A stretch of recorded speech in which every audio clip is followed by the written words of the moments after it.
चलो अब बात करते हैं इलेक्ट्रिकल सर्किट्स के बारे में और उनके एक फंडामेंटल लॉ के बारे में जो होता है Ohm's law. Ohm's law.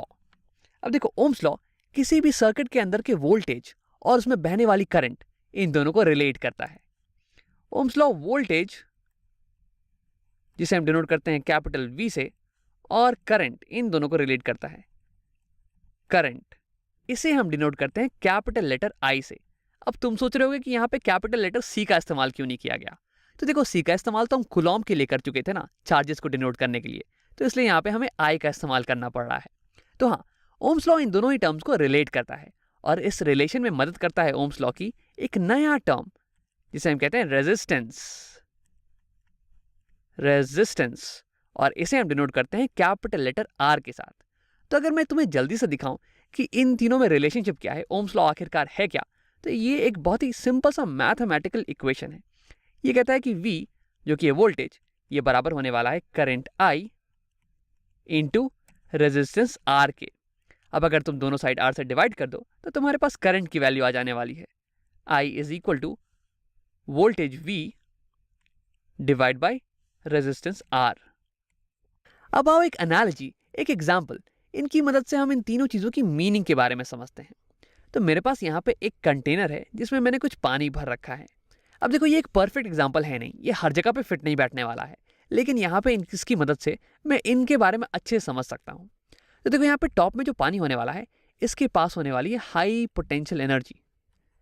Potential energy high. अब पोटेंशियल एनर्जी रिलेटेड होती है वोल्टेज के साथ। वोल्टेज असल में ये होता है इलेक्ट्रिकल पोटेंशियल। इलेक्ट्रिकल पोटेंशियल, ये थोड़ी सी अलग टर्म है इलेक्ट्रिकल पोटेंशियल एनर्जी से। वोल्टेज हो जाता है electrical potential energy per unit charge. Potential energy per unit charge, तो यानी कि इसकी यूनिट हो गई एनर्जी बाय कूलॉम्ब, जूल पर कूलॉम्ब, या फिर इसे तुम वोल्ट्स भी लिख सकते हो। अब अगर मैं इस कंटेनर का नीचे वाला ढक्कन इसे खोल दूं कुछ ऐसे, तो सारा पानी नीचे गिरने लगेगा। ऐसे पानी की पोटेंशियल एनर्जी ये कन्वर्ट होने लगेगी पानी की काइनेटिक एनर्जी में।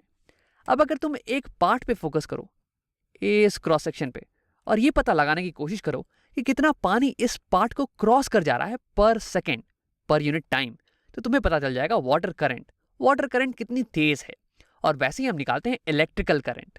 अब अगर एक सर्किट में एक पॉइंट को कुछ क्यू चार्जेस क्रॉस कर रहे हैं पर यूनिट टाइम, तो यानी कि करंट इन दैट सर्किट ये हो जाने वाली है Q बाई टी, चार्जेस पर सेकेंड। तो करंट की वैल्यू हो जाएगी Q बाई टी।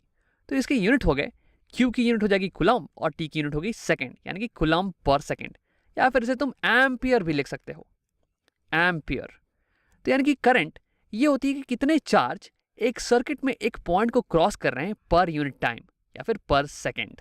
अब आप बात करते हैं रेजिस्टेंस के बारे में। तो देखो, रेजिस्टेंस एक ऐसी चीज है जो कि करंट को बहुत ही हाई रेट से, इनफाइनाइट रेट से फ्लो करने से रोकती है।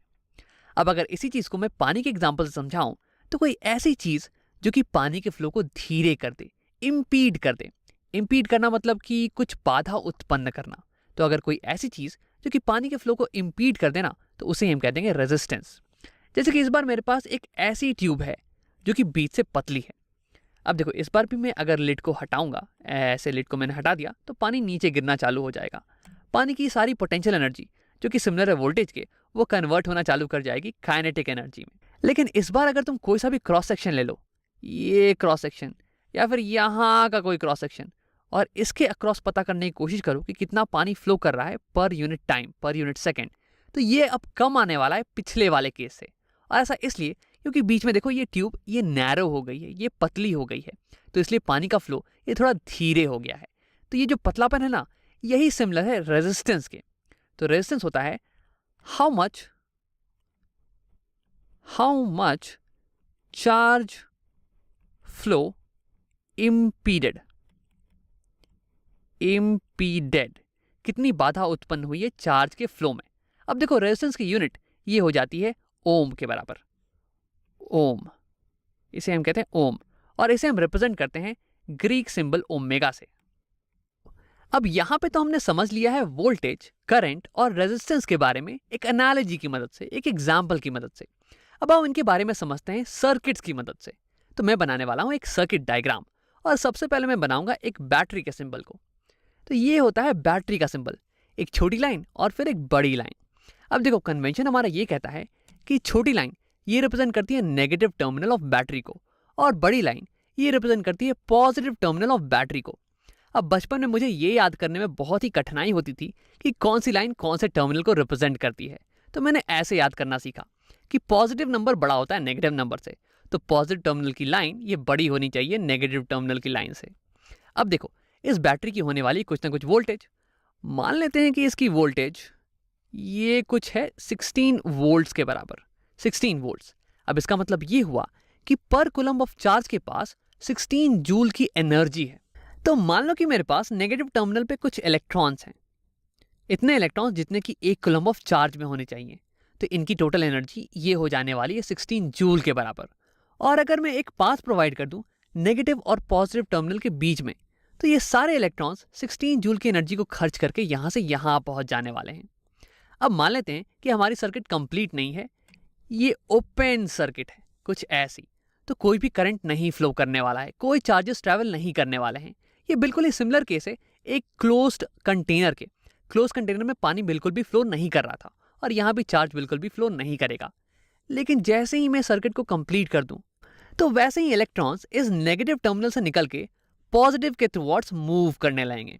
अब देखो, एक और इंपॉर्टेंट चीज ये कि एक सर्किट डायग्राम में ये जो कनेक्टिंग वायर्स है ना, ये स्ट्रेट लाइंस, इनमें कोई रेजिस्टेंस हम नहीं मानते हैं। हम मानते हैं कि ये करंट को बिल्कुल भी इंपीड नहीं कर सकती हैं। लेकिन रियलिटी में ऐसा नहीं होता है। रियलिटी में अगर तुम छोटी सी भी कनेक्टिंग वायर लो ना, कॉपर की वायर या फिर किसी भी मटेरियल की वायर, तो उसमें कुछ ना कुछ रेजिस्टेंस तो होगा ही। वैसे हाँ, रेजिस्टेंस का सिंबल ये होता है, एक जिगजैग लाइन। तो ये हो गई हमारी सर्किट डायग्राम। तो ये हो गई बैटरी, ये हो गया स्विच, और ये हो गई रेजिस्टेंस। अब मान लो कि इस रेजिस्टेंस की वैल्यू ये कुछ 8 ओम्स के बराबर है, 8 ओम्स। तो तुम्हें पता है कि इस सर्किट की वोल्टेज कितनी है, सर्किट में वोल्टेज कितनी है, इस सर्किट की रेजिस्टेंस, इसकी वैल्यू कितनी है। क्या तुम ये पता लगा सकते हो कि सर्किट में कितना करंट फ्लो कर रहा होगा? यानी कि अगर मैं एक पॉइंट लूँ इस सर्किट पे, तो इस पॉइंट को कितने कूलम्ब्स ऑफ चार्ज क्रॉस कर रहे होंगे पर यूनिट टाइम, पर सेकेंड। मैं चाहूंगा कि तुम इस वीडियो को एक बार पॉज करो और खुद से एक बार ट्राई करने की कोशिश करो। अब देखो, इसके लिए हमें इस्तेमाल करना पड़ेगा ओम्स लॉ का। ओम्स लॉ कहता है I is equal to V/R। तो अब लिख लेते हैं, I जो कि करंट है, जो कि हमें निकालना है, ये बराबर हो गया वोल्टेज। वोल्टेज की वैल्यू दी हुई है 16 volts, 16 volts divided by R resistance, और इसकी वैल्यू दी हुई है 8 ओम के बराबर। तो यानी कि अगर तुम इसे सिंप्लीफाई करो तो 8 टू द 16, और तुम्हारे पास आंसर आ जाएगा I इज इक्वल टू 2।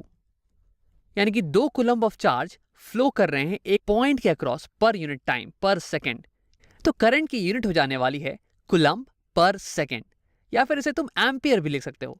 और एम्पियर को हम डिनोट करते हैं कैपिटल A के साथ। 2 एम्पियर की करंट फ्लो कर रही है इस सर्किट के अंदर।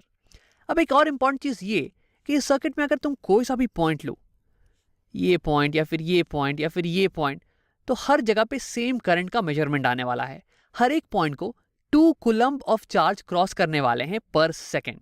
अब यही तो रिजल्ट आया था हमारे पास इस वाटर के एग्जाम्पल से। अगर मैं ये वाला कंटेनर लूं जो कि बीच में पतला हो और यहाँ पे मोटा, फिर इसके इस रीजन पे फोकस करूं, तो यहाँ पे जो वाटर करंट की वैल्यू आएगी वो सेम वाटर करंट की वैल्यू यहाँ ऊपर भी आने वाली है। जितनी वाटर इस लेयर को क्रॉस करने वाली है पर सेकेंड, उतनी ही वाटर इस क्रॉस सेक्शन को भी क्रॉस करेगी पर सेकेंड। जितने वाटर के मॉलिक्यूल्स नीचे जाएंगे उतनी ही तो जगह बनने वाली है ऊपर, और उतने ही वाटर के मॉलिक्यूल्स तो ऊपर से नीचे आ सकते हैं ना। इसलिए करंट हर पॉइंट पे सेम रहने वाला है, और सिमिलरली यहाँ पे भी इस सर्किट में करंट हर पॉइंट पे सेम आने वाला है। अब आओ एक इंटरेस्टिंग चीज देखते हैं। इस वीडियो को पॉज करो और ये पता लगाने की कोशिश करो कि करंट इस सर्किट में किस डायरेक्शन में फ्लो कर रहा है। अब तुमने ये सोचा होगा कि क्योंकि इलेक्ट्रॉन्स नेगेटिव टर्मिनल से निकल के ऐसे पॉजिटिव टर्मिनल के टुवर्ड्स जा रहे हैं ऐसे, तो यानी कि करंट की डायरेक्शन ये ऐसी होनी चाहिए, नेगेटिव से पॉजिटिव टर्मिनल के टुवर्ड्स। लेकिन ये तो हो गया इलेक्ट्रॉन फ्लो का डायरेक्शन। हमारे कन्वेंशन के अनुसार करंट की डायरेक्शन इसकी ऑपोजिट डायरेक्शन में होती है।